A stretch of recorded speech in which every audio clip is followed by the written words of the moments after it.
నమస్తే, నేను మీ జాహ్నవి. మనతో ఉన్నారు ప్రముఖ జ్యోతిష్య వాస్తు పండితులు, జ్యోతిష్య వాస్తు శిక్షణ నిపుణులు, లలిత ఉపాసకులు బ్రహ్మశ్రీ నానాజీ పట్నాయక్ గురువు గారు. సూక్ష్మంలో మోక్షం ఈ ప్రత్యేక కార్యక్రమం ద్వారా మనకున్నటువంటి ప్రతి సమస్యకి చక్కటి సమాధానాలు అందిస్తూ పరిహార మార్గాలు కూడా తెలియజేస్తూ ఉన్నారు కదా గురువు గారు. ఒక చక్కటి ప్రశ్నని గురువుగారు మాటలు అడిగి తెలుసుకుందాం. నమస్కారం గురువుగారు. శ్రీమాత్రే నమః. అయితే గురువుగారు, మనకింట్లో ధనం సమస్య ఉందా, రావి చెట్టుకు పూజ చేయండి అంటారు. సంతానం కలగట్లేదా, రావి చెట్టుకు పూజ చేయండి అని అంటారు. అప్పుల బాధ ఉందా, రావి చెట్టుకి పూజ చేయండి అంటారు. రావి చెట్టు చుట్టూ ప్రదక్షిణ చేయండి అంటూ ఉంటారు. అయితే మనం వింటూ ఉంటాం, రావి చెట్టు గుళ్ళలో కనిపిస్తూ ఉంటది కానీ ప్రదక్షిణ చేసేంత ప్లేస్ కూడా చాలా ఆలయాల్లో ఉండదు. ప్రదక్షిణ చెప్తూ ఉంటారు. అసలు ప్రతి సమస్యకి రావి చెట్టు చుట్టూ ప్రదక్షిణ చేస్తే ఎలా సొల్యూషన్ ఉంటుంది? అంటే ప్రదక్షిణ చేయడానికి వీలు లేనప్పుడు ఏం చేయాలంటారు? నిజంగా అంత ఫలితం ఉంటుందంటారా? తప్పకుండా అమ్మా. అసలు ఈ రావి చెట్టుకి చెయ్యండి అనేటువంటిది అసలు ఎక్కడుంది, అసలు నిజంగానే ఉందా అనేటువంటిది నేను కూడా వెతకడం జరిగింది. వెతికితే అథర్వణ వేదంలో చెప్పబడిన విషయం ఇది. ఏదో నార్మల్గా ఎవరో చెట్టుకి చేసుకోండి అన్న విషయం కాదు. మోస్ట్ పవర్ఫుల్ రావి చెట్టు. అందులో ప్రతి ఆకు, ప్రతి రెమ్మ, ప్రతి కాండం దగ్గర ప్రతిది కూడా మోస్ట్ పవర్ఫుల్ రావి చెట్టు అనేటువంటి. మనకి పెద్ద పెద్ద వృక్షాలు ఇవన్నీ ఏవైతే ఉన్నాయో అవి కేవలం చెట్లని కాదు, కొంతమంది సిద్ధ పురుషులు ఆ రూపంలో జన్మ కూడా ఎత్తుతూ ఉంటారు. సిద్ధులు ఉంటారు అందులో, చెట్లలో ఉంటారు. మీకు కూడా చాలా రోజుల క్రితం మీకు చెప్పాను కానీ ఒకసారి మళ్ళీ గుర్తు చేస్తున్నాను. ఒక పిల్లవాడికి, అంటే ఒక 13-14 ఇయర్స్ ఉండేటువంటి ఒక పిల్లవాడికి అనారోగ్యం, విపరీతమైన అనారోగ్యం. ఎన్ని మెడిసిన్స్ వాడుతున్నా తగ్గేది కాదు. తల్లి తండ్రి ఆ పిల్లవాడు మాత్రమే ఉండేవారు. ఒకరోజు వాళ్ళ ఇంటికి ఒక గెస్ట్ వచ్చాడు, ఒక అబ్బాయి. ఒక అతను వచ్చాడు, అబ్బాయి కదా, పెద్దతనే వచ్చాడు. వచ్చి, ఏమండి మాటల్లో మీ అబ్బాయి ఎలా ఉన్నాడు, ఆ మధ్య అనారోగ్యంతో ఉండేవాడు కదా. అవునండి, ఇంకా తగ్గట్లేదు, ఎన్ని మెడిసిన్స్ వాడినా తగ్గట్లేదు అని తల్లిదండ్రులు చెప్పారు.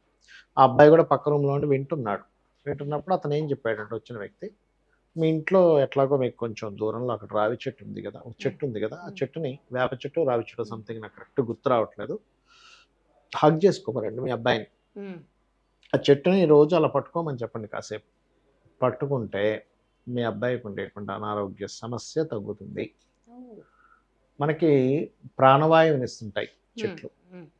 చెట్లు ఎంత ఉంటే అంత ప్రకృతి బాగుంటుంది. మనకి హెల్దీ ఆక్సిజన్, మంచి గాలి మనం పీల్చుకోగలుగుతాం. హెల్దీగా మనకి ఎప్పుడైతే గాలి వస్తుందో ప్రాణం, మన యొక్క ఆయుష్ కూడా పెరుగుతుంది కదా. మరలాంటప్పుడు చూడండి, చెట్ల నుంచే మనకి అనేకమైన వనమూలికలు కానివ్వండి, అనేకమైన మెడిసిన్స్, హెర్బల్స్ కూడా ఉంటాయి, తయారు చేస్తాం అని ఆయన ఏం చెప్పాడంటే, చెప్తే వీళ్ళు తల్లిదండ్రులు పెద్దగా ఇచ్చేయలే, ఇన్ని మెడిసిన్స్ వాడుతుంటే తగ్గని చెట్టుని పట్టుకుంటే తగ్గుతున్నా. కానీ ఆ పిల్లవాడు అక్కడి నుంచి విని ఓహో ఓకే చూద్దాం, ట్రై చేద్దాం అని రోజు వెళ్ళి దాన్ని చేసుకుని స్టార్ట్ చేయాలి. కొన్ని రోజులకి పిల్లవాడు నార్మల్ అయిపోయాడు. తెరవసి తల్లిదండ్రులు ఒక రోజు చూస్తే వెళ్ళి ఆ చెట్టును అలా కాసేపు అలాగా ఫీల్ అవ్వడం పట్టుకొని చేశాడు. చెట్లకి ఫీలింగ్స్ ఉంటాయి, ఔషధ లక్షణాలు ఉంటాయి. అందులో ప్రత్యేకంగా రావి చెట్టుకు ఉంటుంది. మీకు ఎందుకు కొన్ని దేశాల్లోనట చెట్టును నరకాలనుకోండి, గొడ్డలు పెట్టి నరకలు, చుట్టూ జనాలు చేరి తిడతారు. తిడితే చెట్టు పడిపోద్ది ఆటోమేటిక్గా, దాంతో ఎండిపోతుంది, పడిపోతుంది. చెట్లు చాలా సెన్సిటివ్. చెట్లల్లో మనకి రామాయణ మహాభారతాల్లో కూడా తీసుకుంటే, రామాయణంలో కూడా చూడండి, సంజీవిని పర్వతాన్ని తీసుకొస్తారు. మెడిసిన్ ఎక్కడి నుంచి వచ్చింది? ఆ మొక్కల్లో నుంచే కదా, మొక్కల్లో నుంచే కదా. అవునా? అంటే ఏమిటి, మనకు మొక్కలు మన ప్రాణాలను నిలబడతాయి, మనకు ఔషధంగా పనిచేస్తాయి, దైవీ గుణాలు ఉంటాయని చెప్పి మనకి వేదంలో ఉన్నటువంటి అంశము. వేదంలో దీని గురించి చాలా క్లియర్గా ఉంది. అయ్యా మీరు రావి చెట్టు చుట్టూ తిరగండి, రావి చెట్టుకు పూజ చేయండి. అలాంటి రావి చెట్టు దగ్గర మొదళ్ళ దగ్గర దీపాలు పెట్టేసి అది వేడిదని తగిలేలా కాకుండా కొంచెం దూరంగా పెట్టండి. మీకు దీపారాధన చేయాలి రావి చెట్టు దగ్గర. దానికి అందుకే చుట్టూ నాగ ప్రతిష్ఠ కూడా చేస్తారు. మీ ఆరా గనక లో లెవెల్లో ఉందనుకోండి, మీకు అన్ని డిసప్పాయింట్గా ఉంటుంది మీ లైఫ్ అంతా కూడా. అంటే ఎలాగా, ప్రతి దాన్ని తీసుకోలేరు. ఇప్పుడు అందరికీ సమస్యలు వస్తాయి, కానీ ఎవరైతే ఆరా లెవెల్స్ తక్కువగా ఉంటాయో, మానసిక స్ట్రెస్ తక్కువగా ఉంటుందో, వేదంలో ఇది కూడా ఉంటుంది. ఎవరికైనా చంద్రుడు పాడైతే వాడు పిచ్చివాడైపోతాడట. అందుకే మూన్ పాడైన వాళ్ళు పిచ్చి పిచ్చిగా ప్రవర్తిస్తుంటారు. వేదంలో ఉంది. అందుకే చంద్రమా మనసో జాతః అంటారు. అలా మీకు గనక బాగా ఇబ్బందులు ఉన్నాయి, రావి చెట్టు బ్రహ్మాండంగా పనిచేస్తుంది. రావి చెట్టు దగ్గరికి వెళ్ళాలా, ప్రాసెస్ ఏంటి అనుకుంటారు చాలామంది. మీకు నార్త్ సైడ్ చూడండి దారం చుడతారు దాని చుట్టూ. అవును. ఎందుకు చుడతారో అర్థం కాదు ఇంకా. అంటే ఏంటంటే మనలో ఉండే నెగటివ్ ఇది దారం ద్వారా దానికి వెళ్ళిపోయి దాని నుంచి వచ్చే పాజిటివ్ మనకు వస్తుంది. చెట్టుకి గొప్ప ఎనర్జీ ఉంటుందమ్మా రావి చెట్టుకి. అయితే ఇది ఇళ్లలో పెంచుకోకూడదు మళ్ళీ రావి చెట్టు, బయట పెంచుకోవాలి. బయట ఆలయాల దగ్గర కూడా ఉంటాయి. పెంచుకోవచ్చు ఆలయాలు. రావి చెట్టు వేప చెట్టు కలిపి ఉన్న ఉంటారు ఇంకా మంచిదని చెప్తూ ఇంకా ఉంటారు. మంచిది. బ్రహ్మ విష్ణు రుద్రులు ఉండేటువంటి స్థానంగా చెప్తూ ఉంటారు రావి చెట్టు. మరి వాళ్ళ ముగ్గురు ఉన్నప్పుడు మరి ఎంత అంత ఎనర్జీ మంచి ఉంటుంది దానికి, అంత జరుగుతుంది. ఎనర్జీ ఉంటుంది. కానీ రావి చెట్టునైనా కదా గురుగారు ఎప్పుడంటే అప్పుడు టచ్ చేయకూడదు అని కూడా చెప్తూ అవును ఉంటారు. అవును. చెట్లని సాయంత్రం దాటిన తర్వాత ఒక ఆకు కూడా తెంపకూడదు, అది రూల్. అట్లాగే ఇంకొకటి ఏంటంటే మీకు ఎందుకు ఇంట్లో ఇప్పుడు లేడీస్ ఆ టైంలో మీరు తులసి మొక్కను ముట్టుకొని ఎండిపోతుంది, అది ఎండిపోతుంది. అంటే మనకి ఇక్కడే అర్థం అవుతుంది తత్వం ఏమిటి, అక్కడ ఏం పని చేస్తుంది అనేటువంటిది. అలా ఉదయం నిద్రలేచిన వెంటనే మీరు రావి చెట్టుకి 40 days రెమెడీస్ అని కొన్ని ఉంటాయి. అంటే ఏంటి, రోజు నిద్రలే వాళ్ళు చక్కగా కాలకృత్యాలు తెచ్చుకొని ఇంట్లో నిత్య పూజ చేసుకున్న తర్వాత వీలైతే టిఫిన్ బ్రేక్ఫాస్ట్ చేయకముందా వెళ్తే మంచిది. ఉండలేని వారు చేసి వెళ్ళొచ్చు, తప్పేం కాదు. అక్కడే మీకు అనుగ్రహం ఏం తగ్గిపోవచ్చు. చక్కగా వెళ్ళి నేను చాలా మందికి సంతానం కలగని వాళ్ళకి రెమెడీ చెప్పా. రావి చెట్టు చుట్టూ ప్రదక్షిణం చేయండి, దానికి సంతానాన్ని ఉత్పత్తి చేసేటువంటి శక్తినిచ్చే ఇది రిలీజ్ అవుతుంది దానిలోంచి, ఒక దేవతా శక్తి రావి చెట్టు. దాని చుట్టూ ఒక 3 కానీ లేనట్లయితే ఒక 11 ప్రదక్షిణాలు కానీ లేనట్లయితే 41 ప్రదక్షిణాలు చేసే వాళ్ళు ఉంటారు. అలా చేస్తూ ఉంటే మీరు చూడొచ్చు, ఒక 40 రోజులకి మీ యొక్క మానసిక స్థితిలో కానీ, మీ యొక్క ఆలోచన విధానంలో కానీ, మీ ఆత్మస్థైర్యంలో కానీ మీకుండేటువంటి గ్రహ దోషాలు ఖచ్చితంగా తగ్గుతాయి. అంటే కేవలం పిల్లలు పుట్టిన వాళ్ళనే కదా, ఎవరైనా వెళ్ళొచ్చు, ఏదైనా చేయొచ్చు. వేదంలో ఉన్న విషయం ఇది, అదేదో ఎవరో మధ్యలో క్రియేట్ చేసింది కాదు.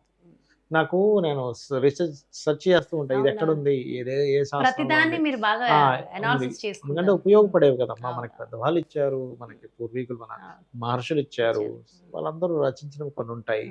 అవి ఎందుకు రాశారు ఏంటని చూస్తే అధర్వణ వేదంలో ఉంది. సో మా అందరికి తెలిసే ఆ భాషలోకి ఎలా తీసుకురావాలి, ఇది నిజం ఎంత, సో అలాంటి వాళ్ళు అడుగుతూ ఉంటాం కదా గురుగారు. సో వాళ్ళందరి కోసం చెప్తారు, ఇది అధర్వణ వేదంలో ఉన్నటువంటి ఇది.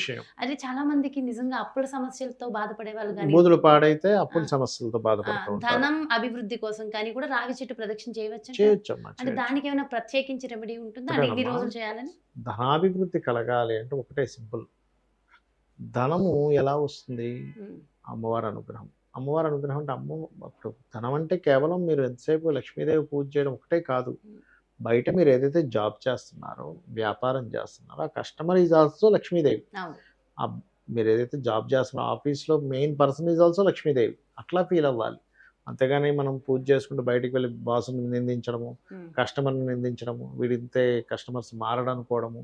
చాలా మంది బిజినెస్లు చేస్తుంటారు, వచ్చిన కస్టమర్ని తిట్టుకుంటూ ఉంటారు.